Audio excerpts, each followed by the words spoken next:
Bienvenidos a una emisión más de Hernán Sin Filtro con el doctor Hernán Andrade. Hernán, bienvenido. Carlos, a usted, a toda la audiencia, un saludo muy especial. Hoy rematando legislatura, mucho tema. Mucho tema, Hernán, pero hay que resaltar. Y mucho dolor. Sí, no me pasa a mí no me pasa ni me pasará muchos años lo de Miguel Uribe. Yo lloré a Galán, lloré a Lara Bonilla, lo de muertes de candidatos presidenciales, lloré a amigos cercanos y ahora, Dios quiera, no tengan que llorar a Miguel Uribe y ojalá salgamos adelante. Esperemos que así sea. Hernán, pero hubo un detalle muy importante, es que en medio de todo el debate que se dio con el tema del decretazo del presidente Petro, usted advirtió cómo iba a actuar o cómo las garantías que íbamos a tener nosotros con el registrador nacional. Recuérdenos qué fue lo que usted dijo al respecto. Ay, Carlos, estas canas que salen a los 65 no son gratuitas. 33 años de vida pública, nosotros participamos en la reforma constitucional de cómo se elegía el registrador y el crédito no es mío, se lo llevó el COVID, se lo llevó mi Dios Eduardo Enríquez Maya, se craneó, yo no sé si eso existe en el mundo, concurso público de méritos y escogencia de los 3 presidentes de las altas cortes. Eso indica que la rama electoral, el registrador que lo elige, ese sistema, no el Consejo Electoral, que es origen político, no depende nada de la rama ejecutiva. Lo máximo que puede hacer Petro es amenazar, el presidente es amenazarlo o no mandarle plata, pero él no depende jerárquicamente ni su nombramiento del jefe del Estado. Exactamente, y las garantías se dieron. De una manera tranquila dijo, esperemos que las altas cortes se pronuncien y resulta que a las 24 horas se pronunció el Consejo de Estado y le dio la razón. Y lo mismo sucedió con el decretazo. ¿Cómo analiza usted el pronunciamiento del Consejo de Estado? El decretazo era burdo. Esas teorías constitucionales de Eduardito Montealegre y amigos no funcionan. Era una norma que dice que necesita previo concepto favorable del Senado. ¿Cómo hace usted para saltarse el previo concepto favorable del Senado? Así que todo Colombia está comentando el debate entre Montealegre y Gaona. Advertimos a la hora que Benedetti anunció el decreto que eso no tenía sustento. Lo visitaron muchas personas en una página de una revista famosa en Colombia y hoy por hoy tenemos la tranquilidad que la modestia aparte de la experiencia no se improvisa. Lo suspendió el Consejo de Estado. Va a haber una discusión de quién es la competencia entre la Corte y el Consejo de Estado, pero hoy están suspendidos los efectos de la consulta popular. Pero vea que todo tiene sus causas y efectos. También a tiempo la suspensión y obra bien el Congreso tratando de conciliar la reforma a estas horas de esta grabación, de este mensaje a los colombianos. El texto de la laboral va a quedar conciliado, entonces queda sin efectos las bondades o el propósito de la consulta popular que Petro pretendía llamar a los colombianos. Así que yo creo que a pesar de todas las dificultades y con el dolor que causa el intento de asesinato de Miguel Uribe, el Senado va a tratar de terminar su agenda legislativa cumpliendo la tarea en materia laboral, cumpliendo la Corte Constitucional su papel, devolviendo lo que era claro y burdo de no haber discutido la reforma pensional en cuarto debate. Yo era amigo de que no se tumbara toda la reforma, que subsistiera.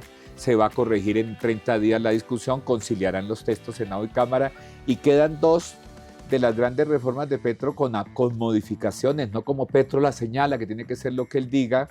Queda faltando la reforma a la salud, que es un grave problema de los colombianos, para discutirla seguramente el 20 de julio. Así que las instituciones funcionan. Yo creo que el mensaje que quedó es bueno y positivo, a pesar de todo lo que ha sucedido tan difícil en estos últimos días. Según su balance, ¿quiénes ganan y quiénes pierden con respecto a todo lo que aconteció en torno a todos estos temas? Lo importante es que al final del día la reforma laboral sirva para mejorar el estatus de los trabajadores y en un año no haya más desempleados por cuenta de la reforma, sino que mejoren los ingresos de los trabajadores sin que se pierda un solo empleo en Colombia. Eso solo lo sabremos en 6 meses, un año. Yo explicaba que quién no va a estar de acuerdo en mejorar los derechos. Yo no voté la eliminación de las horas extras. Los invito a que vayan a ver las grabaciones del 2005. Yo salvé ese voto. Pero solamente lo salvemos la reacción de los empresarios después de aprobada la reforma. Ese cóctel de aumentar la carga laboral y pedirle anticipada y responsable la retención de la fuente del próximo año es un cóctel para los empresarios muy, muy difícil. Ojalá el aparato productivo no se resienta y la economía colombiana salga a flote después de las reformas aprobadas por el Congreso de Colombia. ¿Usted piensa que estamos en una coyuntura para presentar una nueva reforma tributaria a los colombianos? No, eso no. Yo creo que aprobaría un artículo único, el de juego de suertes y azar, eso que se lo pasen pegados ahí, no paguen. No, hay 1 o 2 impuestos que se pueden colocar, el resto del bolsillo de los colombianos, al que quiera jugar, que pague. Me parece que ese impuesto se lo estamos debiendo. Ya haya habido intereses no santos para no aprobar impuestos sobre los juegos de suerte y azar. Eso amerita un impuesto. Y seguramente 2 o 3, pero los colombianos no resisten más impuestos. Hernán, resuélvanos esta inquietud. La Corte Constitucional devolvió a la Cámara el proyecto de reforma pensional. Pero sin embargo la investigación, o sea, no continúa, ¿no? O sea, no. Porque ¿Qué pasó? Porque no fue una ponencia, ¿no? ¿Qué pasa? La ley se sanciona como no es una ley estatutaria que tenga que ir a consulta de la Corte antes de, sino una ley ordinaria. Esa ley surte su trámite y la sanciona el presidente y rige todos sus efectos. Entonces ya estábamos llegando a la transición, que era 25 de junio, creo. Sí, en esos días. Esas demandas no tienen tiempo, yo no creo que no tengan tiempo, 6 meses creo que le colocaron para demandarlas ante la Corte Constitucional. Y la Corte es la que dice si esa reforma ley ordinaria viola el ordenamiento superior. La Corte dijo, yo no le dio toda la ponencia, como ya había dicho en reiteradas ocasiones, que si usted no hace un debate completo y amplio sobre todo el texto, y en el cuarto debate, como les faltaba el tiempo, no daba para la conciliación, no tenían las mayorías, les dio por la fórmula ingeniosa que se hacía antes, yo debía hacerla en su momento, de votar el texto del Senado sin tener ninguna discusión. Entonces la Corte dijo, no, decimos los hopitas, espere tantico, no corra, suspenda los efectos de la ley, devuélvase a la Cámara, haga usted el debate, si aprueba artículos nuevos diferentes al Senado, concilie y mándeme, el presidente sancione y vuelva y arranque. Creo que dejó vigente un artículo que tiene que ver con la transición de la entrada de la gente que se estaba cambiando de un sistema a otro. Ahí viene una pregunta que yo no me la he podido responder. Después de sancionada, si la transición era el 25 de junio, ¿podrá la Corte Constitucional cuando regrese decir, ya esta nueva ley rige un año después? Y entonces entraría a regir los efectos solamente el 25 de junio del 2026. Buena pregunta. Ahí todavía quedan, pero lo que yo sí sé o creo es que si se repite el debate no se puede obviar la objeción del presidente y la sanción presidencial y que se pueda demandar nuevamente la ley. Claro. A mí me queda la duda de la transición que se vencía el 25 de junio del 25, si pasa para el 25 de junio del 2026, ahí tengo una encrucijada y una duda. Pero en principio se devuelve, se repite el debate, se aprueba en discusión, tiene que haber el debate y en el debate puede surtir que estamos de acuerdo con lo que dijo el Senado, pero con debate.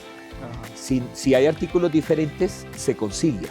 Y una vez de texto conciliado, se envía a la sanción presidencial de Gustavo Petro. Perfecto, Hernán, muchas gracias, muy amable por estas explicaciones y por ayudarnos a entender un poquito la actualidad quería agregarle política nacional. Un tema. La consulta popular, el decretazo 1 y el decretazo 2, prácticamente quedan sin soporte, no solamente por el tema constitucional, porque la Corte puede decir, señor Consejo de Estado, la competencia es mía. Eso pudiera suceder. Pero si las preguntas del texto de la consulta popular 1 y varias preguntas de lo de salud las puede recoger el Congreso, pues se acaba el tema de la consulta popular. Sí. Y yo creo que el señor presidente Petro, derogando el decretazo o dejando que lo termine de matar las autoridades judiciales. Yo creo que como mensaje final de esta grabación, de estos minutos, es que Colombia es un país con institucionalidad fuerte. Fíjate que todo lo que criticamos del Congreso de Colombia, de las altas cortes, de la presidencia de la República, fíjate que acá hay una mezcla de poderes cruzados, donde la rama ejecutiva ha sido muy fuerte, pero el mensaje que queda es que hay otros actores, hay otros gallos cantando en el gallinero. Funciona el equilibrio de poderes. Claro, aquí hay una rama ejecutiva muy sólida, muy fuerte, pero en este episodio quedó claro que el presidente de la República, llámese Petro, Duque, como se vaya a llamar el próximo o la próxima presidente, no canta solo en el gallinero. Claro. Acá hay actores por regir. Yo creo que ese mensaje es bueno, es fuerte, es positivo, y ojalá todo lo que se haga en el Congreso de Colombia y por las altas cortes fortalezca la institucionalidad en Colombia. Quería dejar ese mensaje.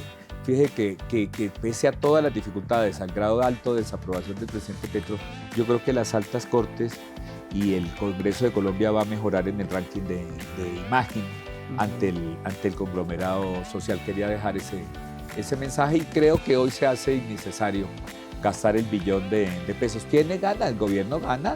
Le contesto al final, pero le contesto, el gobierno también gana porque le aprueban en su gran mayoría las reformas, no como quiere el presidente Petro. Gana el Congreso porque se ejerce. Esa frase ayer de Gaona es muy linda. Eso no es bloqueo institucional. La oposición es el precio que se paga por la democracia, y la oposición tiene derecho también a incorporar. Sí, claro. Las altas cortes ganan, y finalmente lo que importa, parodiando a Petro, es que gane el pueblo colombiano. Y lo malo, el episodio de violencia. Ese episodio irreparable de violencia ejercida sobre Miguel Uribe. Dios quiera que tenga reparación mental y reparación física, pero ante la faz de los colombianos no se puede hacer oposición, porque el discurso de Galán, el discurso de Lara, el discurso de tal contra el narcotráfico, entonces aquí al que hable de porte de armas y al que hable de narcotráfico, nosotros hablamos aquí de porte de armas, claro, y entonces le disparan. Eso es pésimo como antecedente para una sociedad, que el eje rector de la discusión democrática, el eje final, sea el factor violencia. Disculpe haber tomado estos minutos, pero creo que eso es lo malo, el sabor y el dolor que tenemos los colombianos porque se ejerza la violencia en medio de este debate político. Listo, muchísimas gracias, muy amable. Los invito a seguirme en todas las redes sociales, Hernán F. Andrade. Por favor, síganme, que trataré de aportar lo positivo para Colombia.